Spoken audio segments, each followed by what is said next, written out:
Masyado pang maaga para pumili ng kandidato. Ito ang pahayag ni Pangulong Ferdinand R. Marcos Jr. nang matanong siya kaugnay sa 2028 election. Magiging batayan ng Pangulong Marcos sa kanyang i-endorsong Pangulo, alamin sa pagtutok ni Harley Valbuena. I will certainly endorse a candidate in the 2028 elections. Who that is, I cannot tell you because even I don't know. Wala pang napupusuan si President Ferdinand R. Marcos Jr. na i-endorsong kandidato sa 2028 presidential elections.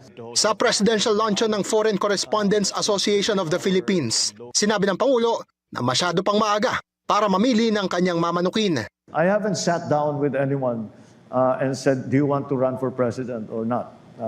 No, we've not come anywhere near that. So the time will come though. The time will come. Ibinahagi rin niya na makikipag-alyansa sa ibang partido ang kanyang political party na Partido Federal ng Pilipinas para sa posibleng joint candidates.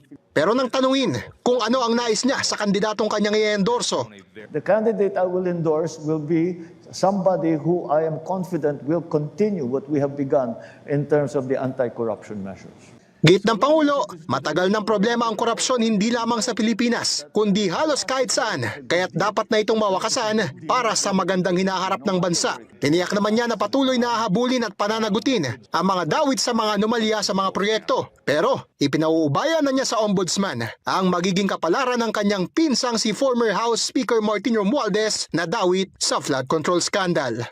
Harley Valbuena, IBC News.